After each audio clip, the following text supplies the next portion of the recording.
Então, deixa eu colocar aqui, pronto. Então, boa tarde a todos e a todas. Agradecemos muito ao professor Marcos Vinícius Baldo por voltar ao nosso curso, né? Ele já participou no ano passado, para fazer uma palestra sobre ética e reprodutibilidade na pesquisa, né? O professor Baldo é formado, ele tem graduação tanto em medicina quanto em física pela Universidade de São Paulo, ambas as graduações pela Universidade de São Paulo, e é doutor em Fisiologia Humana, Neurofisiologia, pelo Instituto de Ciências Biomédicas da USP. Ele fez também um pós-doutorado em Berkeley, na Califórnia. É docente do ICB desde 88, sendo professor do Departamento de Fisiologia e Biofísica, onde coordena o Laboratório de Fisiologia Sensorial Roberto Vieira, dedicado à neurofisiologia da percepção e cognição. Ele já exerceu diversos cargos, mas eu gostaria de enfatizar aqui que o Baldo participou da concepção, criação do Núcleo de Estratégias em Planejamento Experimental e Reprodutibilidade, o NEPER, né, que existe no ICB, e o Baldo é o primeiro e atual coordenador do núcleo. Então, como eu dizia, ele vai falar para nós sobre ética e reprodutibilidade na pesquisa. Muito obrigado, Baldo, pela presença. Bom, eu que agradeço o convite por estar mais uma vez aqui, e eu já até faço aqui já peço desculpas, porque o assunto que eu vou tratar é, assim, os slides é muito parecido com o que eu falei ano passado. Então, quem já tiver assistido pode fechar a câmera e começar a responder. Não, todos os alunos são novos, só são nós novos, somos tá bom. Mas quem já assistiu pode começar a responder e-mail, né, mensagem do WhatsApp, eu não me importo, não. E isso daí é o site do NEPER, que tem a ver, não sei se eu chego... Aliás, NEPER do qual o João não falou, mas o João faz parte, o João é membro do NEPER desde o início, né? E o NEPER tem gente do ICB, mas tem gente, ele é representado também por mais 3 institutos. Instituto de Física, com o professor Catixa, o de Matemática, e o IME, né, Instituto de Matemática e Estatística, com a professora Ailane, que é vice-coordenadora do NEPER, e o João, que é o braço aí do IB, né, com que a gente gostaria também de manter esse contato junto do NEPER. Depois, no debate, a gente pode até falar um pouco mais, se alguém quiser conhecer melhor. Eu queria perguntar uma coisa, só para lembrar, João e meninas, como é que é o andamento? Quanto tempo? É 1 hora, 40 minutos? Só para eu poder sincronizar aqui e sobrar tempo um pouquinho para o bate-papo, por favor. Quase 1 hora aí de apresentação e depois bate-papo. Perfeito. Como a gente já tomou um certo tempo aqui, né, eu fiquei falando as bobagens britânicas, então eu vou tentar ser mais objetivo e não passar das 10, isso vai ser das 6 horas, 18. Né? E aí, tá bom. Tá ótimo. Então, legal. Eu vou compartilhar, então, aqui a apresentação, e aí eu já... Deixa eu só ver onde ela está aqui. Está aqui.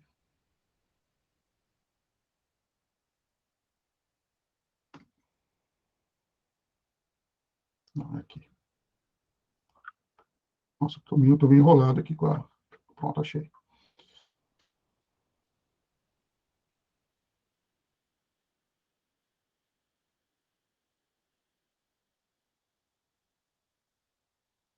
Vocês estão vendo a apresentação, a tela em modo de apresentação, não? Sim, virou tela inteira, perfeito. Tá. E está em modo de apresentação, né, João? Ah, sim. Tá. Bom, então, basicamente, o assunto que eu vou tratar aqui é ética e reprodutibilidade na pesquisa. Para isso, eu vou apresentar uma definição que eu uso de ética. Eu lembro que depois o João fez um comentário ano passado, ou se foi uma conversa. Depois eu gostaria até que a gente voltasse, né, depois da discussão, a esse conceito, que para mim é um conceito ainda nebuloso. Eu uso essa definição de forma meio operacional, mas depois a gente poderia até discutir, já que o curso, vocês devem ter discutido isso já, obviamente, mas uma definição que me deixe mais confortável, talvez. Então, nesse caso, o que eu vou discutir se baseia nessa definição, em que ética, também chamada de filosofia moral, ela está relacionada com uma disciplina, ou disciplinas, né? Uma disciplina que relaciona com aquilo que é bom e ruim. É bom e ruim no sentido do que eu, eventualmente, até do que eu faço de bom ou faço né, de ruim para alguém. Então, o estudo dessa disciplina e, portanto, os conceitos que permeiam essa discussão é o que constitui a disciplina da ética, né? Ou teorias que possam, de certa forma, definir e teorizar, portanto, sobre esse conceito. Então, nesse sentido, eu vejo, em minhas palavras, ética é essa disciplina que considera, eventualmente até de forma a normatizar de alguma maneira, o que deveria ser considerado uma atitude, um comportamento bom, um comportamento ruim, ou aquilo que faria o bem ou o mal para alguém. E isso tem uma relação direta com aquilo que a gente faz em ciência. Então, mais para frente eu vou voltar a esse ponto exatamente do ponto de vista de quem pratica atividade científica, quem faz pesquisa científica. Mas antes, numa introdução, eu contraponho ética e ciência de uma forma que existe a ética da ciência, né, que é uma coisa que nós vamos discutir mais para frente, principalmente certamente é o esteio, dessa apresentação, mas também a gente pode pensar numa ciência da ética, ou seja, a ética ela pode eventualmente ser, como disciplina, ela pode ser, de certa maneira, submetida a um enfoque mais científico, né? Não exclusivamente ser levada em conta, ou ser considerada, ou ser abordada do ponto de vista filosófico, mas também até do ponto de vista científico. E um exemplo disso, né, dessa ciência da ética, é exemplificado, entre outras iniciativas, pelo estudo de dilemas morais, e que é uma coisa que tem a ver com a minha área de pesquisa, de certa forma, porque são estudos dentro da neurociência, ou da neurociência social, aí depende de como a coisa pode ser eventualmente abordada. Às vezes apenas de uma forma conceitual, ou usando estudo de comportamentos, mas às vezes também de uma maneira mais neurocientífica, como eu vou mostrar um exemplo daqui a pouquinho. E talvez um dos primeiros exemplos de uma abordagem neurocientífica da ética vem com o dilema do bonde, que foi proposto por essa pesquisadora, Philippa Ruth Bosanquet, suponho que seja assim a pronúncia do nome dela. E a Philippa, nos anos 60, ela tinha todo já um trabalho feito em torno de problemas éticos e morais, né? E ela, num dos artigos dela, ela propõe um dilema muito interessante e que até hoje ele rende estudos e discussões em várias disciplinas, em particular dentro da própria neurociência. O dilema do bonde é muito simples. Ela coloca a coisa da seguinte forma. Deixa eu só mudar aqui Só uma pergunta. O áudio está razoável? Dá para me ouvir com clareza? Sim, tranquilo. Para mim está ótimo. Então, tá bom. Obrigado. O dilema do bonde é muito simples. O que ela propõe é o seguinte: imagina que uma pessoa, um trabalhador, ou até uma pessoa que está passando pelo local no momento, ele vê que vem um bonde caminhando por trilhos, e dado, obviamente, a época em que foi proposto, tinha que ser mesmo um dilema do bonde, né?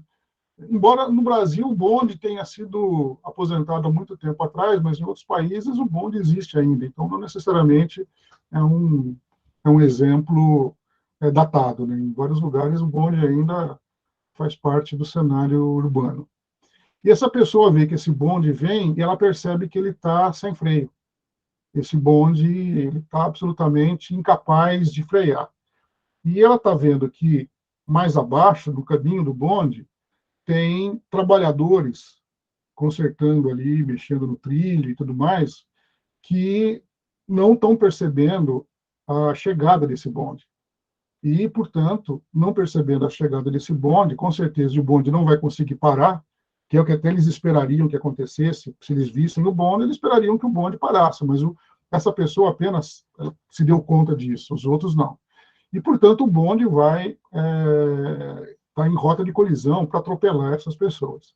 E ela vê que existe um ramal desse bonde e que, se ela acionar essa chave, ela consegue fazer o trilho, levar o bonde para um desvio, que não aquele onde os trabalhadores estão localizados.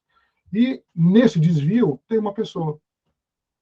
Então, o dilema moral dessa pessoa, ou desse indivíduo aqui, bom, ele aciona essa chave e desvia o bonde para o trilho em que só tem uma pessoa e vai causar uma morte, ou ele não desvia,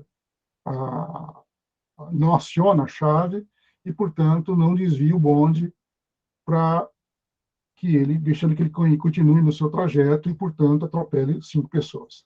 Essa é uma questão interessante, porque se a gente parasse um pouquinho para pensar e se colocar no lugar dessa pessoa, não tem muito como fugir agora. Alguém fala assim, não, mas ela não pode acionar a chave.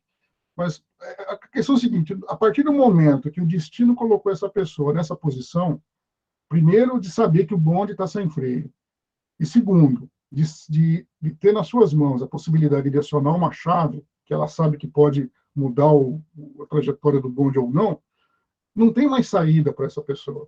Quer dizer, ela vai amargar uma decisão, não necessariamente uma decisão, ela vai amargar a consequência do ato dela, qualquer que seja a decisão que ela tome. Quer dizer, não sei se ela vai amargar, pode ser que ela seja eleitor de algum tipo de candidato que não está nem um pouco interessado em ter problemas morais. De qualquer forma, alguém fala, não, ela não pode fazer isso porque ela não pode tomar a decisão de matar uma pessoa só para salvar 5. Mas no momento em que ela decide não fazer nada, ela está tomando uma decisão. Então, uma coisa importante nesse caso é que o problema, o dilema, não é se ela toma uma decisão ou não, porque alguém poderia advogar, não, ela não tomando uma decisão, ela está isenta de qualquer coisa. A resposta, ou a questão não é essa mais, porque no momento em que ela toma consciência disso, a questão não é mais se ela toma uma decisão ou não toma, é se ela toma uma decisão ou outra, porque não tomar uma decisão quer dizer, a inação, a ausência de uma atitude concreta, mesmo que ela fique parada, absolutamente estática na posição em que ela se encontra, esta é uma decisão.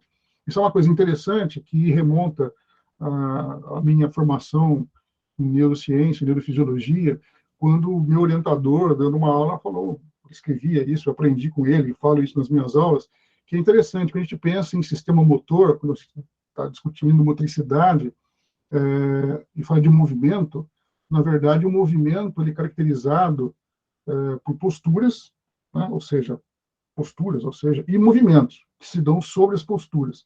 Mas a ausência de movimento, ou seja, uma postura fixa, uma postura congelada, vamos dizer assim, é também um tipo de movimento.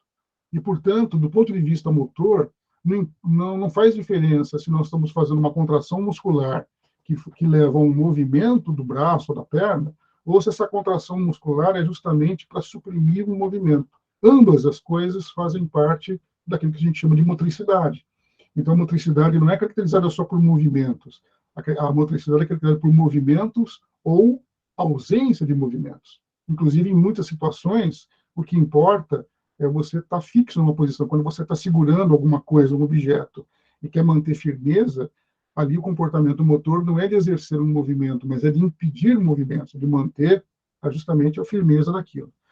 Transplantando isso para uma tomada de decisão, no momento em que esse indivíduo se coloca frente a essa situação, ele vai estar tomando uma decisão, independentemente dessa decisão ser o movimento dessa chave ou a ausência de movimento dessa chave.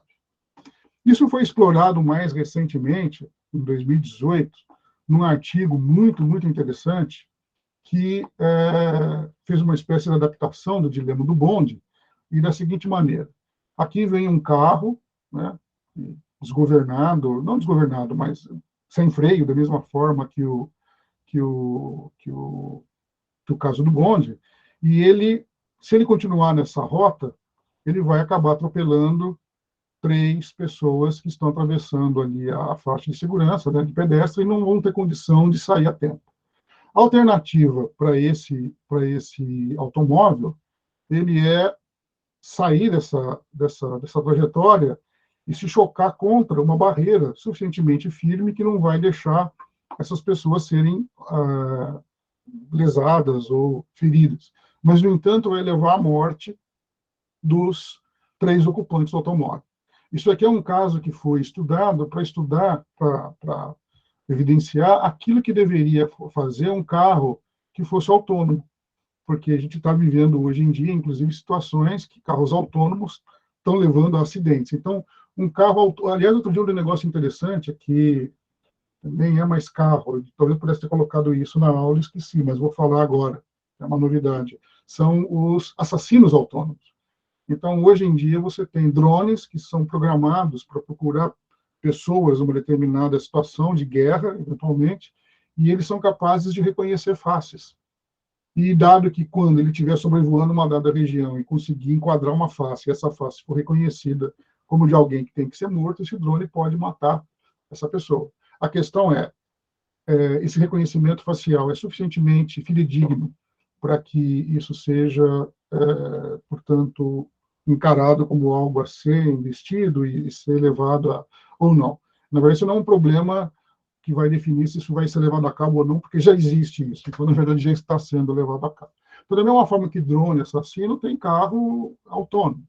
E o que um carro autônomo deveria fazer? Nesse caso, o que ele deveria ser programado para fazer? Então, ou mata os 3 pedestres e continua salvando a vida, né, mantendo a vida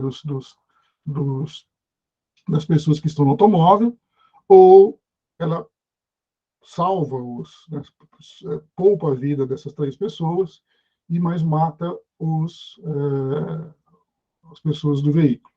Muito bom. Isso foi feito um experimento por questionário que envolveu todas essas localidades aqui ao longo no mundo inteiro.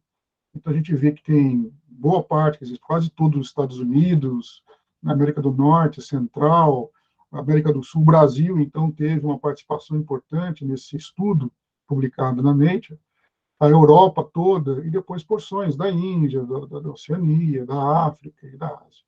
Então, tem uma concentração maior aqui, claro, em Europa e Estados Unidos, e também, acho que depois disso, o Brasil é que parece com mais densidade aqui de contribuição para responder esse questionário.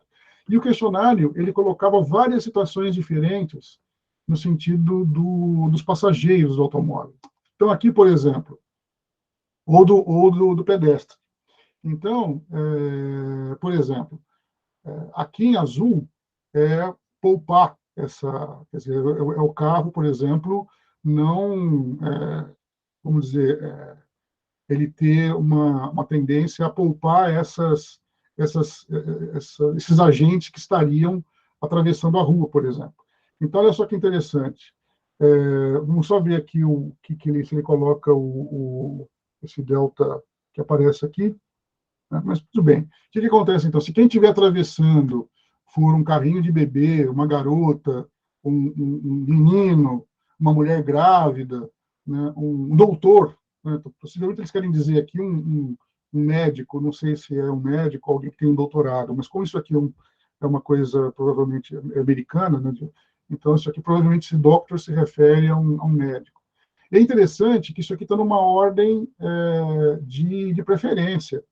Então, olha só, eu fiquei muito chateado, porque a última coisa para a qual não deveria parar o carro é um gato, né? Eu tenho 2 gatas, então eu fiquei um pouco chateado. Mas, de qualquer forma, tem coisas piores aqui. Por exemplo, um criminoso, um ser humano, ele vem depois de um cachorro.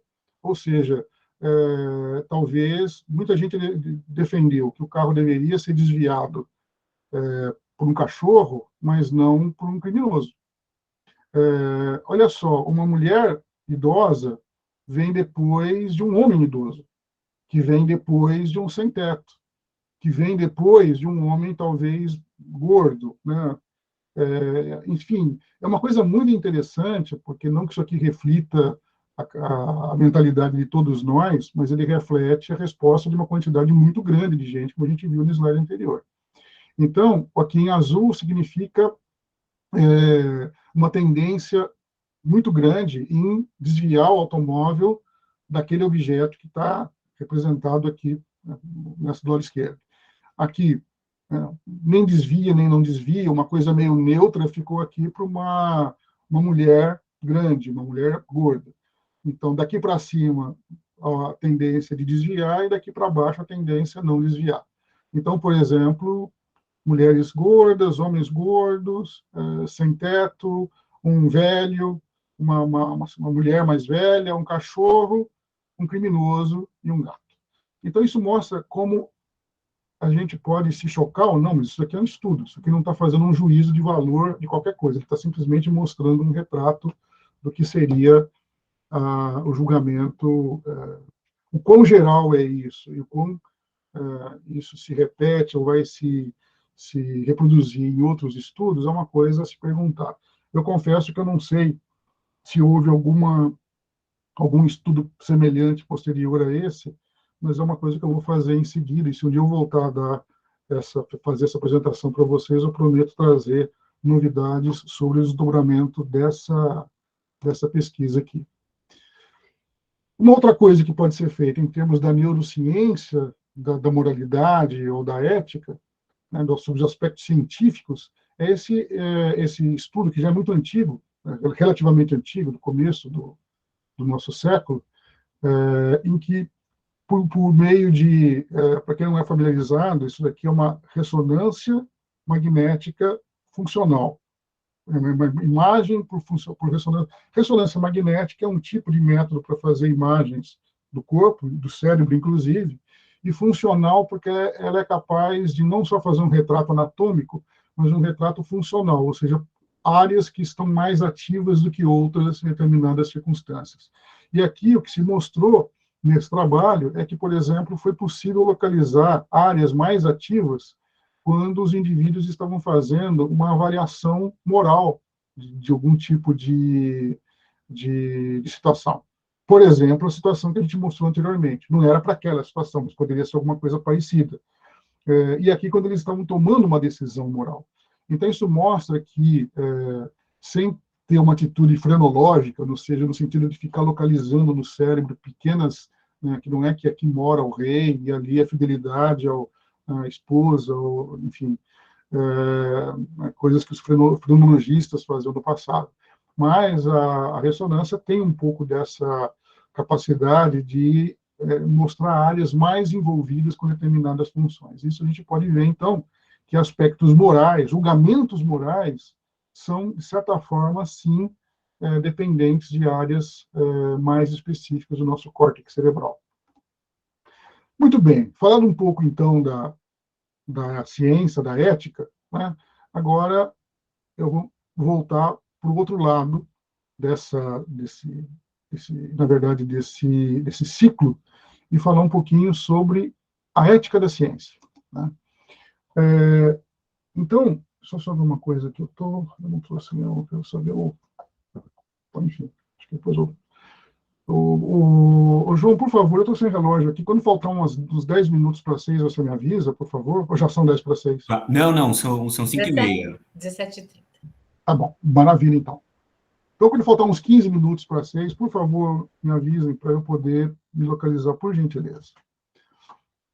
Então, se a gente pensar na ciência, uma cientista, ela tem relações com diferentes níveis de agentes.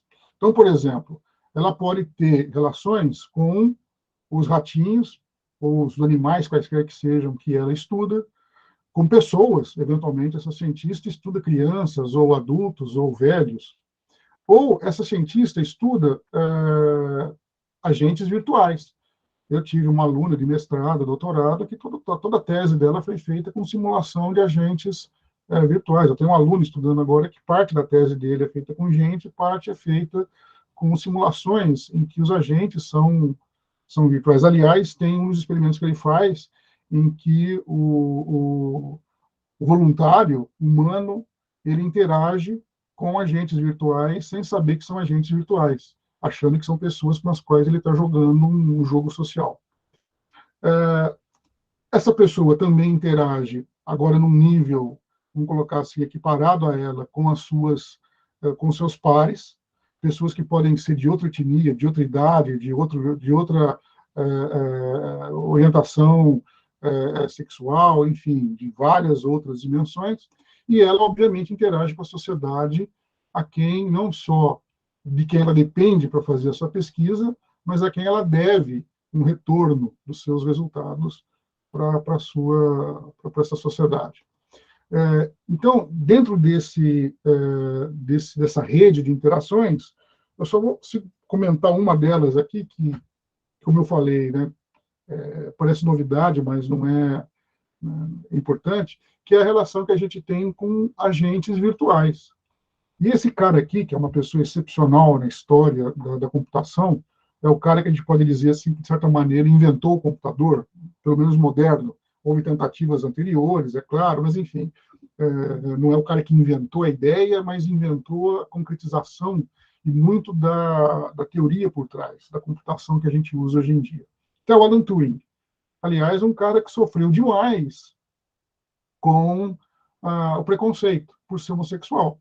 Numa época, anos 50, principalmente, que ele se mata aqui, num país britânico, imperialista, conservador, e que ele foi submetido a tratamento químico para tratar a homossexualidade dele. Quer dizer, e curiosamente, ainda bem que nunca mais, né, a gente ouviu falar nisso, quer dizer, ainda bem que nunca mais, em nenhum país da América do Sul, a gente ouviu falar em tratamento na cura gay. Graças a Deus não se fala mais isso, né? E esse indivíduo, embora tenha sido uma pessoa brilhante, que tenha sido absolutamente essencial para tanta coisa fundamental na história da ciência, ele acabou sofrendo de uma maneira absolutamente, eu diria, desumana. E esse cara, entre muitas coisas que ele fez, ele escreveu isso daqui, num dos livros dele, que talvez de uma maneira muito otimista, né, o Turing, dizendo que eu acredito que em 50 anos, né, da época que ele estava vivendo, será possível fazer computadores com uma capacidade de 10 a 9, na verdade a capacidade hoje é muito maior que isso, e fazê-lo desempenhar um jogo da imitação. Aliás, tem um filme que chama Jogo da Imitação, que é sobre a história da vida dele. De tal forma que, se você tivesse um diálogo com essa máquina, talvez a gente não conseguisse saber se essa máquina é uma pessoa ou não. Quer dizer, se alguém estivesse conversando com essa máquina, então se chama teste de Turing, que até hoje tem desdobramentos muito interessantes em relação ao teste que ele propôs. E uma das coisas importantes que ainda hoje se fala é o seguinte: quando que uma máquina, um computador, ou pode ser na nuvem, não importa a realização física, o importa é o que essa máquina, entre aspas, é capaz de fazer, como ela dialoga, ela conversa, ela raciocina. Quando que você vai ter uma máquina tecnologicamente tão avançada a ponto de você saber, ou imaginar, ou acreditar que ela tem consciência? E, portanto, você não poder mais desligar essa máquina, porque desligar essa máquina seria, de certa forma, matar um agente que não importa se é feito de silício, mas ele é um agente pensante. A ponto, e é tão debatido isso, para vocês terem uma ideia de como isso é um problema vigente, né? Há poucos dias, há poucas semanas atrás, esse engenheiro da Google, ele foi... Isso é novo, né, na aula, porque no ano passado não tinha acontecido ainda. Esse cara foi demitido da Google. E por quê? Porque ele trabalha com na verdade, um software da Google, que é esse LMDA aqui, que é o Language Model for Dialogue Applications, que é uma espécie de batedor de papo virtual, e que é muito complexo, envolve uma série de algoritmos muito complexos. E ele falou, uma das frases que ele mencionou foi isso: olha, se eu não soubesse exatamente o que era, né, o que é esse programa de computador, eu diria que é uma criança de 7, 8 anos e que sabe bastante de física, né, que sabe física. E ele começou a fazer toda criar uma celeuma em torno do fato de que ele achava que, portanto, aquele software, ou aquele aplicativo, vamos dizer assim, tinha consciência. Então, isso criou todo um problema, e foi matéria de jornais do mundo inteiro, e até onde eu saiba, não sei se ele foi admitido, mas a Google não concordava com esse tipo de conduta dele, ele foi até demitido. A questão é, esse cara está certo ou está errado? Eu não sei. Ele está falando isso só para se promover e ter algum tipo de ganho, sei lá, de ganho até financeiro, em cima de alguma coisa, ou ele realmente acredita que o aplicativo com o qual ele trabalha e interage, de alguma maneira, se tornou um ser pensante e, portanto, dotado de consciência. Então, não estou aqui colocando, não sei mesmo, quer dizer, até porque precisaria até me informar melhor sobre o que ele quis fazer, o que ele fez e quais foram, mas para mostrar que hoje em dia existe uma disputa, uma controvérsia ainda muito grande sobre a exclusividade da consciência no ser humano. Ou seja, só o ser humano é consciente, ou a minha gatinha também é consciente, de alguma forma. Essa é uma discussão que é neurocientífica, mas ela transcende a neurociência, vai para a filosofia, obviamente, vai para a ciência da computação, mas também vai para a ética. Por quê? Porque a questão é, se eu tenho consciência, eu tenho livre-arbítrio, que é uma discussão à parte, daria para a gente conversar, talvez, um curso inteiro, em vez de ética, sobre livre-arbítrio.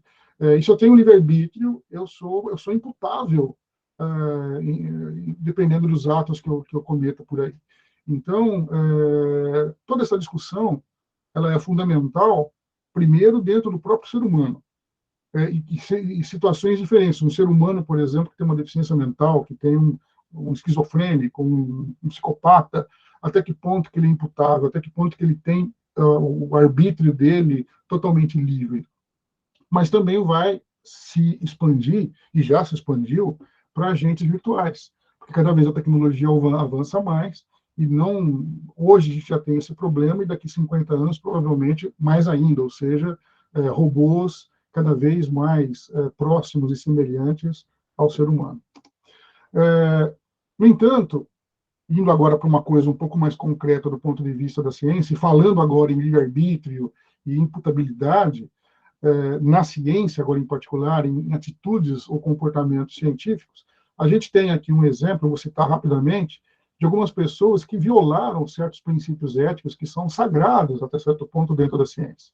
Esse cara aqui, esse jovem, que já não é agora mesmo tão jovem assim, que já tem vários anos, ele um PhD, um doutorado por uma universidade alemã, estava nos laboratórios Bell, e ele estava cotado para ser um prêmio Nobel. Ele estava publicando coisas muito interessantes sobre física do estado sólido, física dos materiais. Então, era um cara que estava tendo assim, uma ascensão na carreira muito grande, muito rápida e muito jovem. Provavelmente, isso daí deve ter distorcido a perspectiva desse indivíduo, a ponto dele ter depois de ter publicado vários artigos importantes em revistas extremamente relevantes, né, não só na área específica de física, que são muito boas essas revistas, mas também Nature, Science, ele teve que fazer a retração desses artigos numa quantidade muito grande, né? Então, ele teve que fazer a retração de 4 artigos da Applied Physics Letters, 6 da Physical Review, 7 da NEA. Quer dizer, legal que isso, de uma certa maneira, dobrou a quantidade de publicações dele, né? Porque não só ele tinha as publicações, mas ele tinha depois o mesmo número de retrações. Então, talvez, não que ele tenha ficado feliz com isso. E da Science, olha só, um cara que tinha 9 artigos na Science, 7 artigos na Nature, ele foi obrigado a retirar tudo isso, porque detectou uma colega dele de Princeton, detectou que em vários artigos dele, o ruído, que é aquela coisa totalmente aleatória que tem no sinal dentro de uma medida, o ruído era muito igual, era idêntico em vários trabalhos diferentes. A chance de você ter um sinal parecido em vários trabalhos, tudo bem, é o que a gente quer, né? Reprodutibilidade, você quer reproduzir um achado, uma medida. Mas a probabilidade de você ter o mesmo ruído, isso é absolutamente assim, improvável. E isso levou a levantar, fazer toda uma sindicância, e ele teve que fazer a retração de todos esses artigos. Um colega dele, quer dizer, não um colega físico, mas um contemporâneo dele, teve um destino muito parecido ao forjar uma série de artigos para negar o problema climático, né, a crise climática que a gente vive hoje em dia. Então, esse cara teve vários artigos importantes, ele é um geofísico muito famoso, muito importante na área dele, mas por razões que, de alguma maneira, acabaram o convencendo a forjar dados e a fraudar coisas muito importantes que ele tinha, talvez, construído. O que leva todo a um questionamento da própria disciplina e, portanto, dá espaço para quem é contrário àquilo ter, vamos dizer, ter lenha para queimar nas críticas, enfim. E uma coisa ainda muito pior, que eu acho, dos 3 casos que eu estou exemplificando, é esse sujeito, um britânico também, olha só, parece que, né, enfim, a terra da rainha acaba, às vezes, fazendo coisas muito ruins. Se eu não me engano, esse cara, até onde eu saiba, ele está nos Estados Unidos agora, e continua fazendo as mesmas bobagens que ele fazia, quer dizer, esse cara forjou uma série, fez um monte de bobagem, muitos trabalhos, que era justamente para defender a ideia de que havia uma relação causal entre o sarampo, rubéola e autismo. Então, essa vacina, né, a tríplice, que ele acreditava, ele defendia, de que tinha crianças vacinadas com essa tríplice acabavam desenvolvendo autismo no futuro próximo. E, na verdade, com toda uma sindicância que foi feita, os trabalhos dele eram extremamente mal conduzidos do ponto de vista científico. Só que o estrago já estava feito. Até hoje, felizmente, em nenhum país da América Latina a gente ouve mais qualquer coisa contra as vacinas. Isso, felizmente, a gente está livre disso. Não existe nenhum grupo que seja anti-vacina hoje em dia, felizmente. Né? Mas em outros países menos favorecidos que o Brasil, isso é muito forte. Nos Estados Unidos, isso é muito forte. E no estado que esse cara está morando, eu não lembro agora qual é o estado que ele está, nos Estados Unidos, existe uma corrente muito forte de contra-vacinação de crianças, e, é claro, com as consequências óbvias do aumento dessas doenças entre essas crianças e com mortes. Né? Quando a relação com o autismo não existe nenhum suporte científico para que dê suporte à relação entre essa vacinação e o autismo. Baldo, eu estou só atendendo o seu pedido de dizer que são 15 para 6, mas de modo algum isso significa que você precisa ir concluindo, viu? Você tem tempo. Legal. Beleza. Talvez eu passe os 5 minutos. Sem problemas. Tá legal. Bacana. Obrigado, João. Beleza, obrigadão. Bom, então, ele também teve vários artigos, vamos dizer, retraídos, né? Eu gosto da palavra retração, não sei por que eu gosto. E esses caras, eles cometeram desvios morais extremamente evidentes, quer dizer, não tem nenhuma chance deles terem de ter feito isso por engano. Então, são desvios morais claros e inequívocos. A questão é, como que a gente traça uma linha nítida que separa uma conduta ética, ou pelo menos supostamente ética, né, de alguém de uma conduta não ética, ou seja, por exemplo, dessa conduta representada por esses caras aí, né? E mais, acho que é uma preocupação interessante, falar de terceiras pessoas é mais fácil, o problema é falar de nós mesmos, ou seja, primeiro, como traçar essa linha, e depois, que lado que nós estamos, como a gente sabe exatamente de que lado é que a gente está. Claro que a gente vai pensar, a gente gosta de pensar que nós estamos sempre do lado do bem, do lado ético. A questão é verdade isso? Ou até que ponto que a gente pode estar cometendo desvios éticos, não necessariamente de forma por estarmos mal intencionados. Então, essa é uma coisa muito, vamos dizer, importante, muito necessária de ser discutida, porque condutas que podem parecer condutas não éticas, e que talvez sejam não éticas, num certo sentido, elas não são antiéticas, vamos chamar assim, de maneira voluntária. Elas são antiéticas por, às vezes, uma questão de ignorância ou de viés, que eu vou comentar agora em seguida.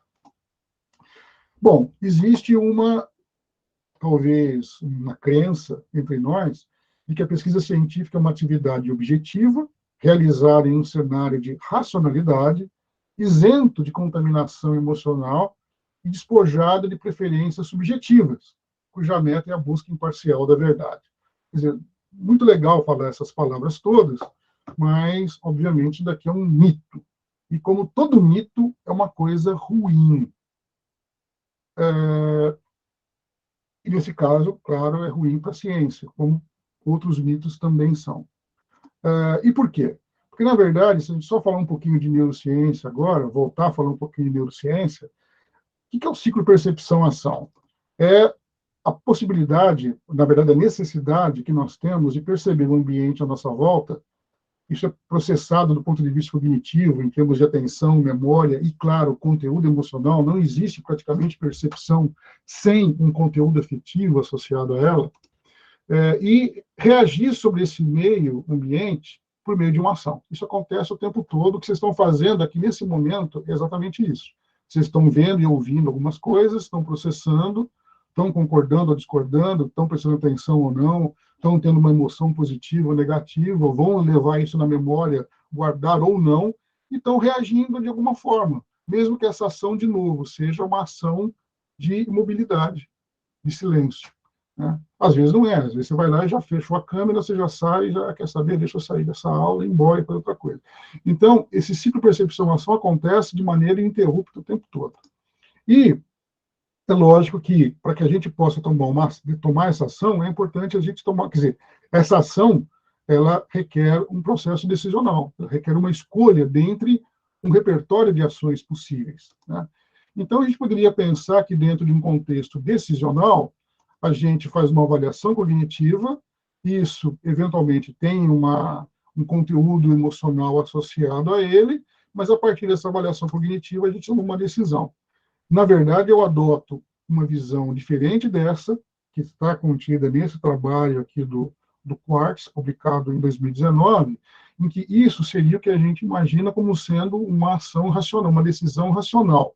Na verdade, a decisão que está associada a uma avaliação emocional, ela não está só associada de uma maneira assim como algo vinculado a ela. Na verdade, a avaliação cognitiva e uma tomada de decisão, eu prefiro adotar essa proposta do Quartz, de que, num contexto decisional, a gente faz uma avaliação emocional daquela situação, e é essa avaliação emocional que nos leva a tomar uma decisão.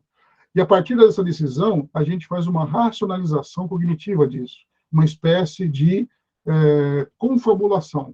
Ou seja, eu escolho a tortinha de morango porque eu vou dizer que a tortinha de morango é muito mais saudável, porque ela tem poucas calorias, porque não tem muito carboidrato, não tem muita gordura saturada e tudo mais.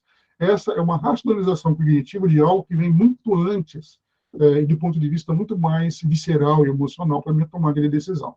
Então, em geral, a gente toma uma decisão baseada muito mais num contexto afetivo, e depois a gente confabula e explica por que a gente toma aquela decisão baseada em outras coisas racionalmente lógicas, mas que, na verdade, não são elas que contribuíram fundamentalmente para a nossa decisão. E, portanto, isso aqui é muito mais uma heurística afetiva para a tomada de decisão do que uma avaliação racional do ambiente. E isso nos leva a ter vieses. Em inglês, é chamado de bias. O que é um viés? Um viés é nós tomarmos uma atitude em direção a alguma coisa, mesmo que aquilo não esteja claro para a gente. A gente não tem consciência daquilo.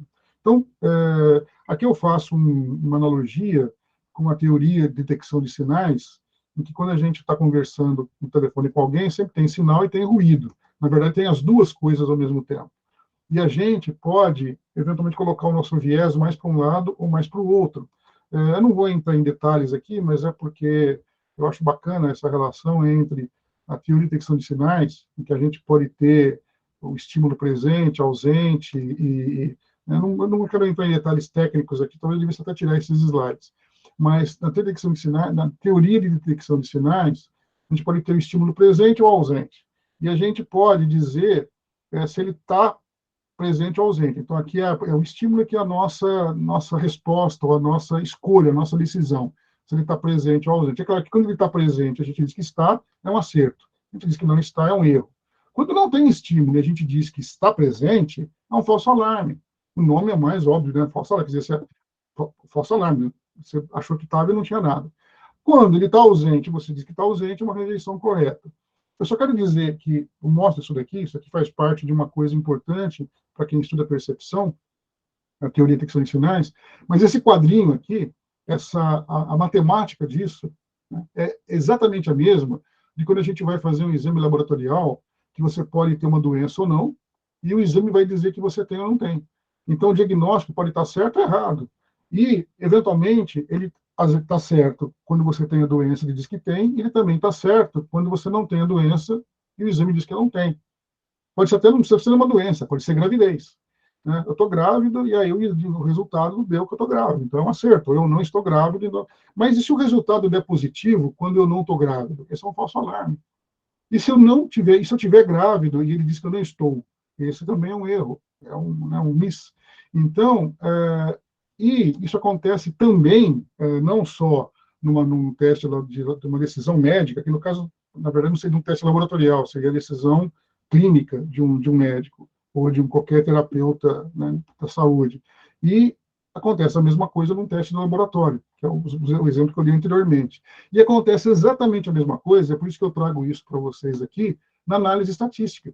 Quando você faz um teste estatístico, você tem exatamente a mesma coisa acontecendo. Quando você encontrou um efeito significativo na ANOVA, no teste T, é porque você está, de certa maneira, escolhendo a hipótese alternativa, supostamente quando a hipótese alternativa é verdadeira. Mas pode ser que a hipótese nula seja verdadeira. Não tem nada, não tem efeito nenhum. E você diz que tem. E aí você comete o erro do tipo 1. Ou, ao contrário, a hipótese alternativa, quer dizer, existia algum efeito no seu experimento, mas você não consegue detectar. E aí você comete o erro do tipo 2. Então, e por que tudo isso eu trago essa semelhança aqui?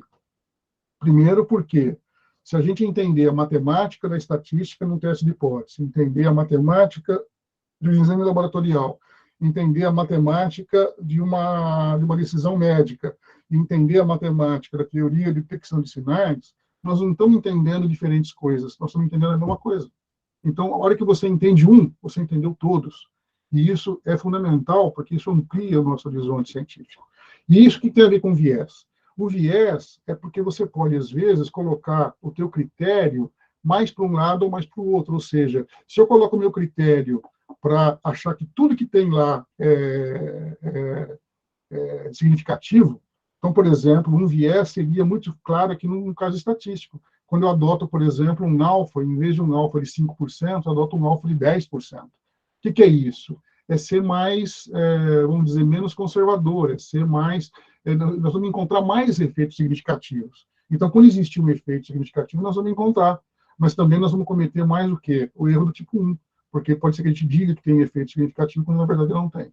Então, o viés é aquela coisa de que você, às vezes, escolhe mais para um lado ou mais para o outro, colocar o teu critério, para que você... E essa mudança do critério para um lado ou para o outro vai levar a coisas boas, mas a reboque leva a coisas necessariamente também ruins. E aí o que acontece? Você acaba fazendo isso, às vezes, de maneira inconsciente.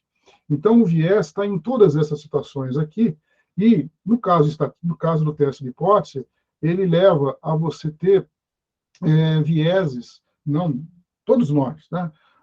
Vieses muito comuns que a gente encontra na ciência. Por exemplo, publicar resultado positivo.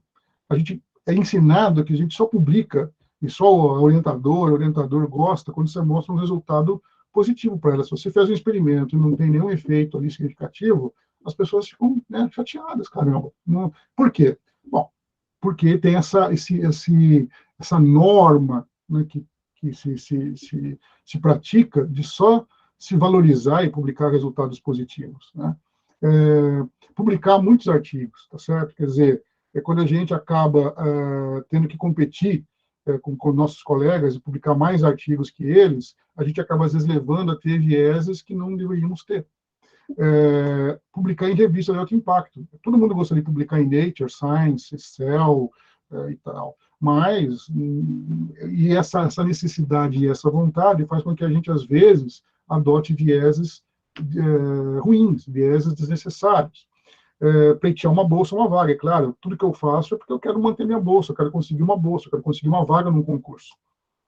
Conseguir financiamento, elevar a nota do programa da pós-graduação na CAPES, né? Então, muitas vezes, um programa de pós-graduação que quer 5, quer virar 6, ou é 6, quer virar 7, faz coisas que talvez não devesse fazer, adota vieses que não deveria adotar, por conta desse tipo de coisa, né? E vaidade, claro, eu quero ser o cara que publica mais, o cara que publica em revista de alto impacto, o cara que consegue mais dinheiro na FAPESP, ou coisas do tipo, né? Quais são as características dos vieses na ciência?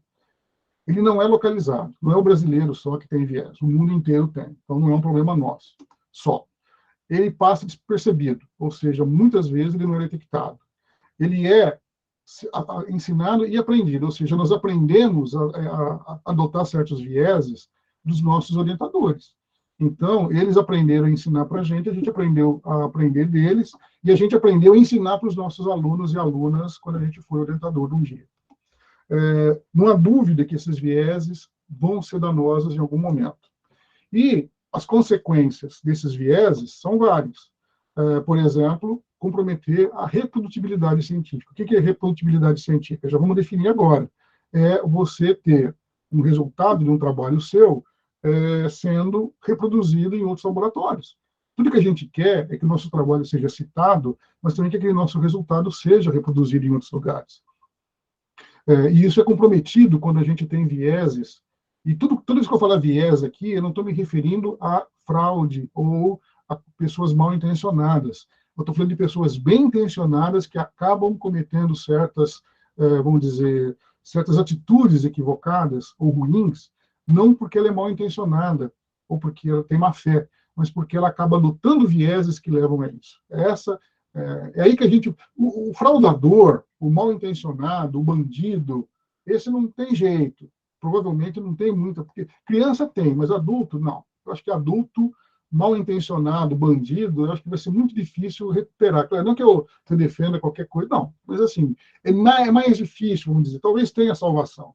Mas, por exemplo, eu não tenho muita esperança em mudar a cabeça de colegas meus da minha idade. Mas eu tenho esperança de mudar, talvez, de trazer isso para os jovens que vão fazer ciência no futuro, que estão fazendo ciência agora e vão continuar fazendo no futuro. Então, a reprodutibilidade científica é uma das coisas que é comprometida por esses vieses que não são intencionais, muitas vezes. Desperdício de recurso, de tempo, de dinheiro, desvios de políticas públicas, ou seja, políticas públicas da CAPES, da FAPESP, do CNPq, que poderiam ser diferentes, não são por conta disso. Distorção do mérito acadêmico, quer dizer, hoje o mérito acadêmico se resume frequentemente na quantidade de artigos que um cara produz ou no índice H dele. Em muitos concursos, eu acho que não precisava nem ter banca, bastava pegar o índice H do indivíduo, quem tiver índice H maior, passa no concurso. Para que eu vou perder tempo em ter banca? Tomar o tempo de uma banca? Se, na verdade, acaba tudo se reduzindo a avaliar quantos artigos o cara publicou, quantas citações ele tem, portanto, qual é posso fazer um comentário? Por favor, sem dúvida. Já viu os baremas dos concursos das federais? Não precisa de gente, é só um computador fazer as continhas e está feito. Pronto, esse é um exemplo. Eu participei de vários concursos. Eu achava aquilo a coisa, ainda bem que na USP não tem isso. Mas o barema, para quem não sabe, barema é o seguinte: você pega no concurso de uma federal, você tem lá um papel que vem de cima, porque é obrigatório fazer, né? E você vai ficar preenchendo se o cara publicou quantos artigos, se ele tem quantas publicações em congresso. E aí, o pior de tudo é que tinha que ficar alguém do lado com o currículo do cara, vendo se o certificado daquela publicação em congresso estava no... Se não tivesse, não, então não pode.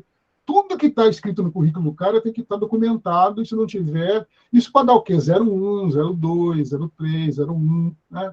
E depois você somava tudo isso e via quem que passava no concurso. Quer dizer, isso é um absurdo, né? Para fazer isso, não precisa de uma banca, põe um secretário para fazer isso, né? Você tem toda a razão.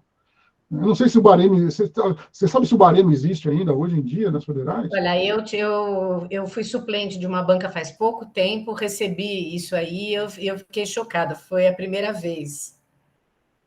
Tá? E eu olhei para assim, puxa, mas não precisa de banca, é só pegar a calculadora. Claro, é só pegar, põe um secretário lá, 2 secretários, que é um saco fazer isso. Para que assistir a aula do cara, para que assistir a prova didática, a prova de projeto, não adianta, não precisa nada disso, é só pegar o indivíduo e botar como você falou, uma calculadora, no Excel. Bom, e principalmente uma coisa que tem acontecido, e também por outras razões, é o descrédito da população na comunidade científica. Claro que a razão para isso não é só o problema dos vieses da ciência, muitas vezes é um problema de política nacional, de obscurantismo nacional, mas, infelizmente, a gente está vivendo um momento de grande descrédito no cientista, na comunidade científica, e, enfim, é terrível isso. Isso é uma coisa, claro que esse grande descrédito que a gente vive hoje em dia não é majoritariamente devido às nossas lambanças, né? Mas a outras lambanças, não as nossas. Mas, de qualquer forma, a gente também tem que diminuir as nossas para ganhar, nós temos que saber conversar com a população. Uma coisa que o cientista não sabe fazer, infelizmente, para a qual ele não é formado, é divulgar a sua ciência, conversar com a população a respeito do que ele faz. Como evitar vieses? Primeira coisa, não há como evitar vieses. Vieses são inconscientes, a gente faz isso. Vou dar um exemplo de viés. Você faz um teste estatístico e aí você acha que não deu significativo. E a gente é pressionado para que o resultado seja significativo. Aí você vai lá e fala, puxa vida, mas tem um animal aqui que eu fiz que está dando um valor tão diferente. Eu acho que esse cara aqui é um outlier, ele é um cara que eu devo ter feito alguma coisa errada na hora que eu fiz o experimento. Deixa eu tirar esse cara. Daí você tira aquele animal, aí refaz a análise e dá significativo. Ah, tá vendo? Era isso mesmo, tal. Então, não é má fé, de longe não é má fé. Primeiro que a gente aprendeu a fazer isso, né? Tem gente que realmente aprendeu a fazer isso como sendo a norma. Segundo, que a pessoa faz aquilo de boa fé, quer dizer, ele acha realmente que aquilo estava errado e tal. Então, o viés é uma coisa inconsciente, a certo ponto, no sentido do ponto de vista ético, é inconsciente. Ou seja, eu não tô me julgando, eu não cheguei ao ponto ainda de falar, puxa, será que isso aqui é ético ou não? Eu faço sem ter a noção de que aquilo poderia ser uma coisa errada. Mas existe viés. O viés é justamente essa faixa mais ou menos flexível de conduta que nós temos em toda a nossa vida, em todo tipo de julgamento, em todo tipo de decisão, em todo tipo de comportamento. Portanto, não há como evitar vieses, mas a gente pode reduzi-los. E como que a gente faz isso? Bom, primeiro saber que eles existem. Se a gente tem noção que eles existem, a gente pode começar agora a tentar uma tomada de consciência a respeito da existência deles e de quando eles estão presentes. E uma das maneiras de fazer isso é questionar o que nós estamos decidindo. Por exemplo, nesse exemplo do outlier. Será que esse cara realmente é um outlier? Será que esse animal... o que eu faço? Puxa vida, será que se eu tirar esse cara, eu não estou cometendo uma conduta antiética? Será que eu não estou... Será que esse viés, a hora que eu tenho consciência do viés, se eu mantiver a ideia de fazê-lo, eu não estou, de certa maneira, entrando nesse caso, numa atitude antiética? E, na verdade, o que a gente tem que fazer é olhar para fazer uma autocrítica, tentar fazer um questionamento de si mesmo dentro de um conjunto maior de valores. Quer dizer, eu vou agora tentar olhar outras coisas para saber se aquele caso em particular não está entrando numa situação que eu eventualmente consideraria equivocada ou errada, né? Então, existem vários artigos já produzidos sobre isso, eu não vou aqui entrar em detalhes, mas, por exemplo, esse aqui é um trabalho interessante, já de 10 anos, falando sobre justamente o problema do viés, do bias que existe na ciência, que leva a essa crise de reprodutibilidade que a gente vive. O que é crise de reprodutibilidade? É o fato que muitas áreas científicas, da área biológica, na psicologia, na neurociência, até na física, se deu conta de que tem muitos trabalhos publicados cujos resultados não conseguem ser reproduzidos em outros laboratórios. E por que eles não estão sendo reproduzidos? Será que eles são necessariamente fraudados? Não. A maioria dos problemas que fazem parte dessa crise de reprodutibilidade não é por má fé. A má fé, a fraude, a bandidagem acontece em uma porcentagem pequena dos problemas. Então, a gente tem que olhar de uma forma diferente, não tem que demonizar, não tem que acusar, não tem que, de certa maneira, tentar entender o que nós estamos fazendo de errado para, eventualmente, corrigir isso. Eu vou mostrar rapidamente um diagrama que eu gosto de usar, e nas minhas aulas de estatística eu apresento, que é o seguinte: tudo começa com uma pergunta, uma tese, um problema, aí nós fazemos um planejamento experimental, e esse planejamento experimental envolve uma série de coisas, calcular o tamanho da amostra, qual que é a variável que a gente tem e tudo mais. Eventualmente, nós vamos fazer a coleta de dados, que a gente deveria tomar cuidado com uma série de coisas, por exemplo, minimizar erros, saber exatamente quais são possíveis vieses ou tentativa de minimizá-los. Eventualmente, a gente tem que fazer um estudo piloto, que antecede a coleta do dado, justamente para nos permitir fazer um planejamento melhor. Uma vez coletado, os dados vão para uma análise estatística descritiva, que deveria acompanhar toda análise estatística, uma boa análise descritiva, estatística descritiva antes, e depois, se for o caso, uma estatística inferencial, que é aquela que a gente faz um teste de hipótese, que a gente vai acabar chegando nas significâncias estatísticas e práticas do nosso trabalho. Feito isso, a gente interpreta, confirma, refuta, ou seja, discute e faz uma síntese dos nossos resultados de forma qualitativa. Essa síntese, eventualmente, vai ser publicada de alguma forma, seja na forma de publicações, de palestras em congressos, de seminários e tudo mais. Isso leva, portanto, a respostas parciais que estão sendo disseminadas, e essas respostas parciais, por que parciais? Porque sempre essas respostas poderão levar a um refinamento daquele mesmo planejamento experimental, portanto, levando agora um novo estudo mais refinado em função dessas respostas, ou até novas perguntas. E isso portanto, essa disseminação que deveria ser reproduzida, ou seja, aquilo que eu falo num congresso ou publico num artigo, eventualmente deveria, dentro de certas normas, de certas margens, ser observado em outros laboratórios. Não exatamente a mesma coisa, mesmos valores, mas coisas qualitativamente semelhantes. Esse ciclo de investigação padece de vários problemas, que eu não vou entrar aqui em detalhe de cada um deles, vou mencionar, mas, por exemplo, durante o planejamento instrumental, você vai fazer um design, né, um design estatístico, um lineamento inadequado. A gente não pensa, muita gente não pensa na análise estatística no começo, deixa para pensar na estatística lá no fim, o que está errado. A estatística tem que ser feita e planejada no primeiro dia de planejamento instrumental. Eventualmente, um estudo piloto, não sendo feito, ele vai levar uma coleta de dados com baixo poder estatístico. Não se faz randomização, não se faz cegamento, acontece de se fazer pseudo-replicação, que eu posso discutir depois na nossa conversa.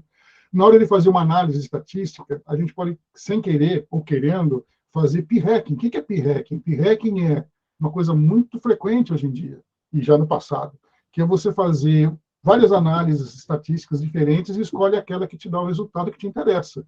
Isso acontece na hora de fazer um pós-teste, na hora de fazer uma análise. Você faz uma análise paramétrica ou não paramétrica, sei lá, e aí você vê qual das duas. Você faz um pós-teste de Tuck, um pós-teste de Newman-Kills e vê qual que é. Então, isso é muito comum. Muitas vezes a gente é ensinado a fazer isso. Selecionar dado, é só de jogar fora os outliers, né? Ou uma inexperiência estatística no sentido de fazer o teste adequado. Eu não sei fazer a nova, então eu faço um monte de teste T. Está errado. Harking é uma coisa muito interessante, que é uma sigla em inglês, né, que significa hipotetizar depois que os resultados são conhecidos. Isso aqui eu até vou parar um pouquinho nisso aqui, porque é fundamental lembrar que isso existe. O que é harking? É quando a gente parte de um estudo exploratório, eu não sei o que vai acontecer com o meu animal e tal, eu vou lá, faço as minhas manipulações, sei lá, faço o que eu tenho que fazer, eu não sei exatamente o que vai dar, e aí, no final, acaba dando alguma coisa. Eu faço alguma das várias análises, algumas não dão significativos, outras dão. E aí eu vejo aquelas que deram significativo, e aí, a hora que eu vou escrever o meu relatório, o meu paper, eu falo, mas essas coisas aqui era que eu esperava lá no começo. A minha hipótese era que fosse dar exatamente isso daqui, porque eu vi que deu. Então, eu crio minhas hipóteses a reboque daquilo que eu já observei. Essa inversão é absolutamente cruel, ela é extremamente nefasta para o resultado da pesquisa científica hoje em dia. E ela é muito... Eu fui ensinado a fazer isso, e devo ter ensinado meus alunos, ensinei meus alunos a contar a história de maneira diferente do que aconteceu. Você faz experimento, depois você conta a história de uma outra ordem. Olha, eu achava isso, pensei isso, hipotetizei tal coisa, daí deu isso, deu aquilo. Tão bonitinho, parece que é uma maravilha, um conto de fadas. Esse conto de fadas chama Harking, é absolutamente nefasto para a ciência. E, além de tudo, ainda tem esse viés de publicação que as revistas exigem da gente, que é publicar só aquilo que deu significativo, né? Então, isso é uma coisa até que não tem muito que a gente, né, nadar contra a corrente, porque o nosso orientador quer isso, a banca da tese quer isso, a banca do concurso quer que os artigos só publiquem aquilo que foi significativo. Que não é, você deixa na gaveta. Isso é chamado, já foi há 30 anos atrás, foi chamado do problema da gaveta, que é aquilo que... E tudo que fica na gaveta seria fundamental que também fosse publicado. Só que não é por conta dessa norma que existe do viés de publicação. Obviamente, tudo isso leva a uma tremenda crise de reputabilidade que a gente vive hoje em dia.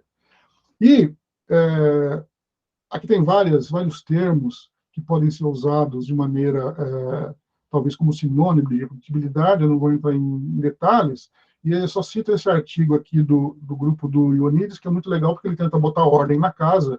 Então, ele tenta, em vez de chamar de diferentes nomes, ele chama de reprodutibilidade de método, de resultado e de inferência.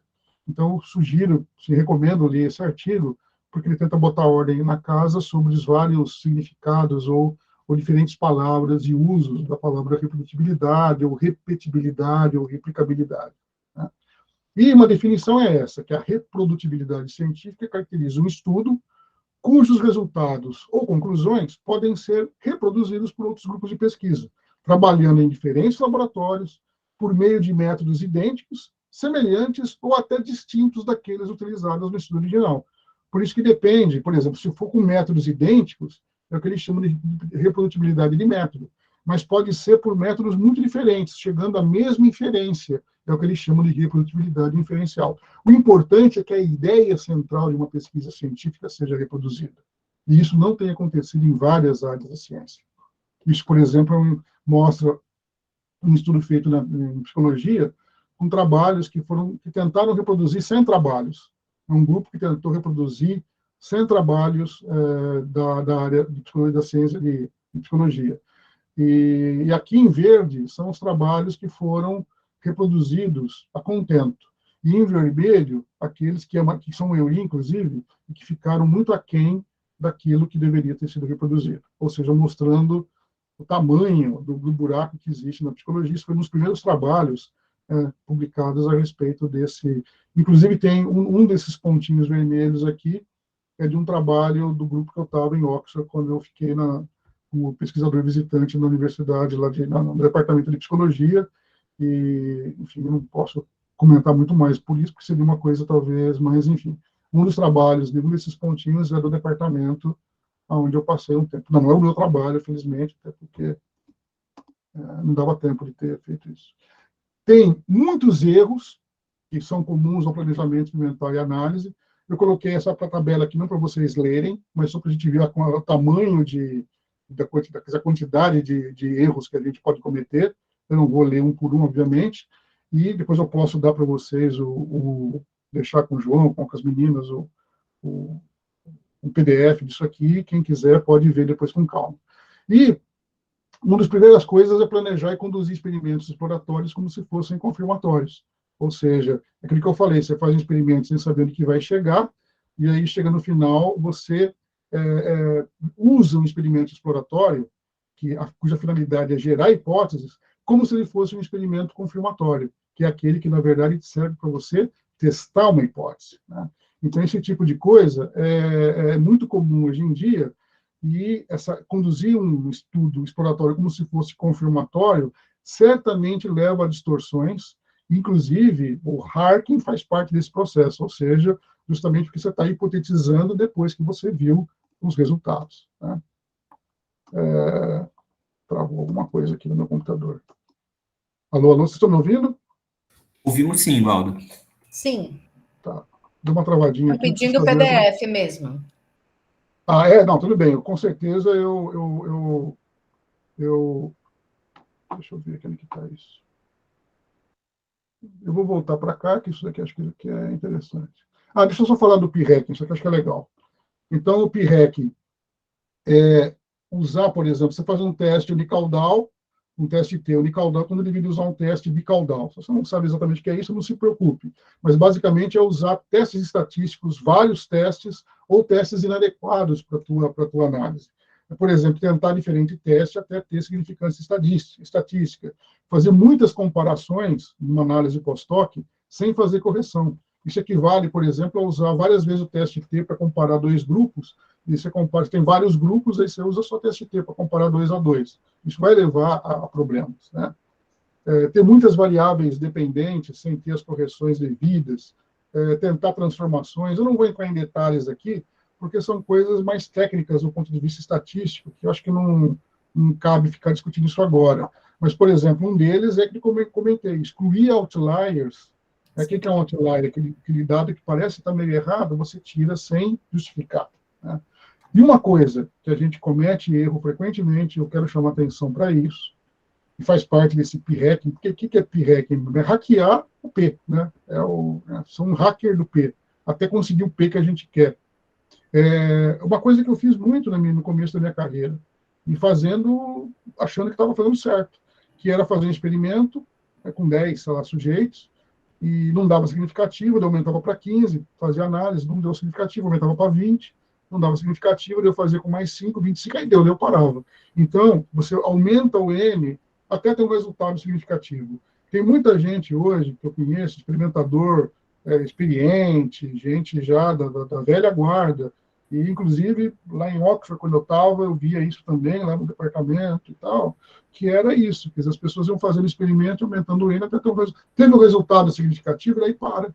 Isso é também, de novo, absolutamente cruel para o dado final, para a validade daquele resultado final.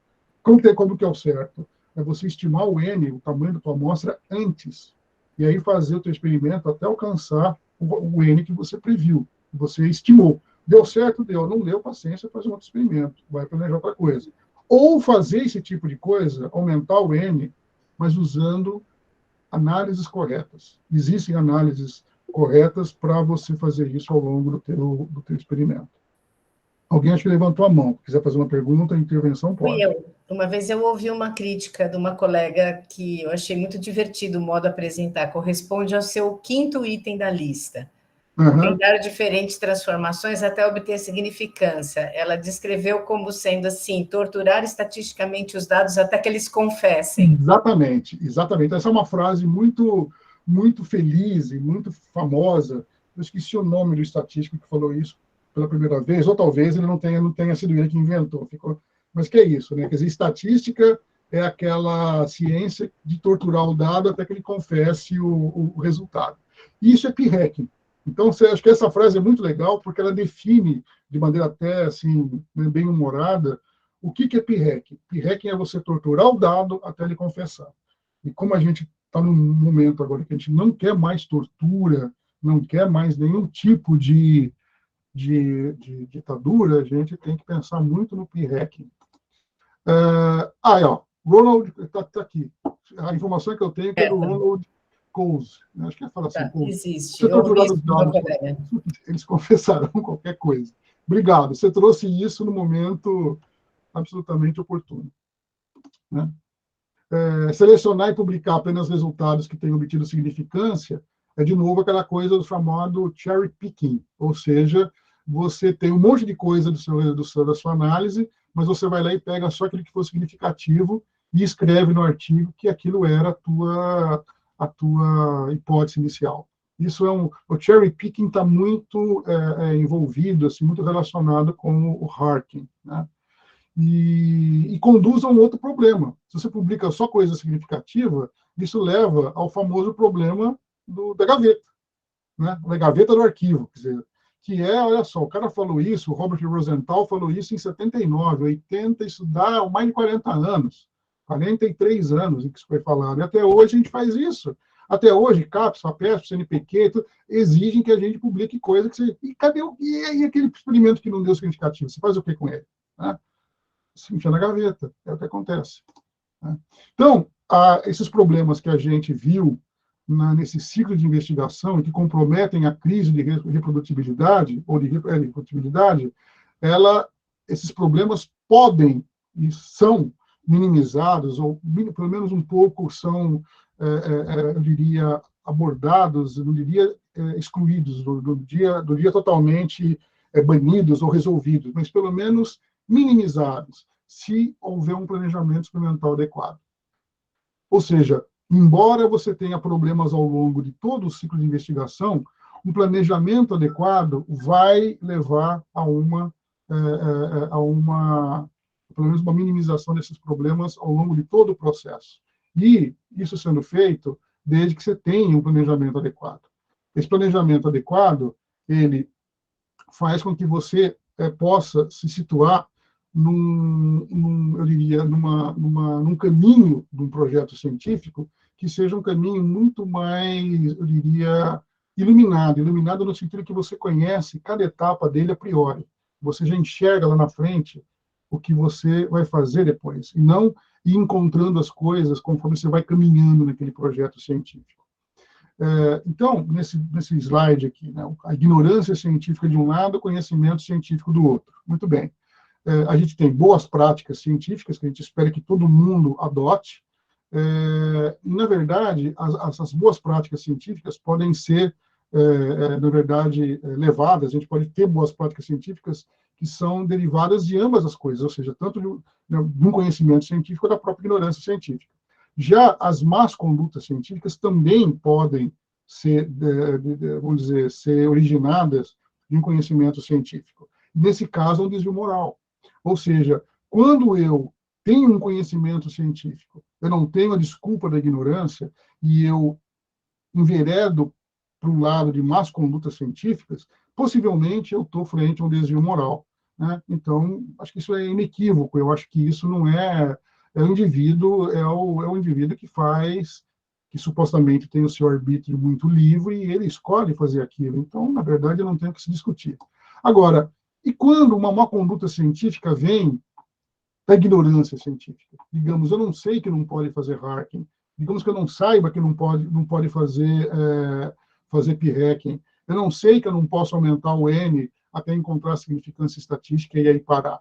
A gente pode dizer que isso é uma má conduta científica? A questão é, será que isso quer dizer, a conduta científica é ruim, é má, mas existe um desvio moral aqui? Eu diria que não, em princípio.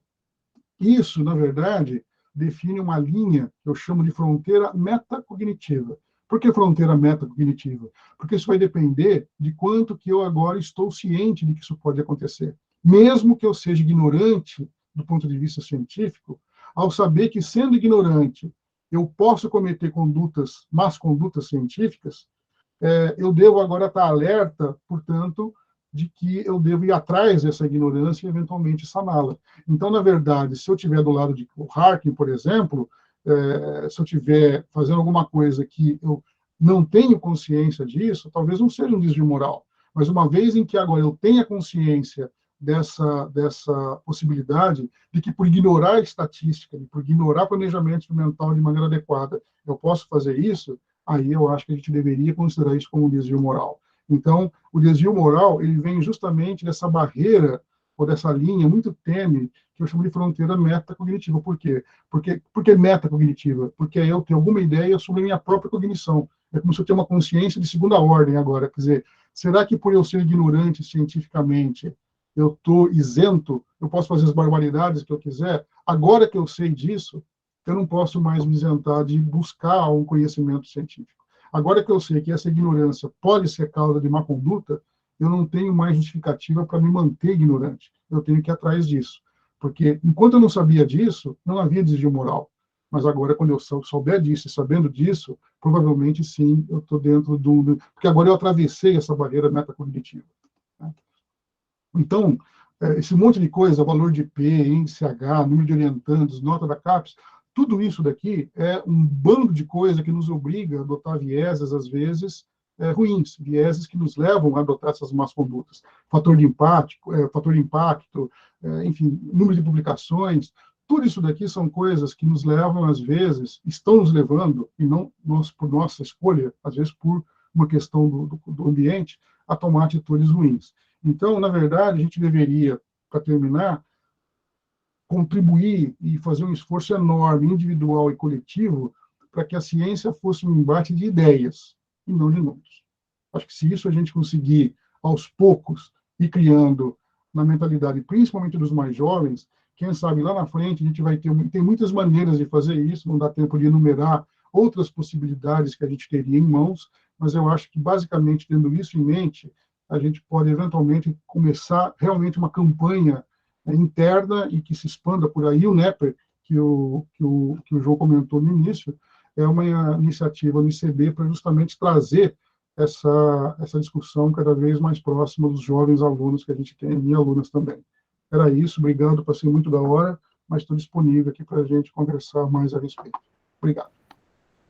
Muito obrigado, Baldo. Eu vou encerrar aqui a gravação.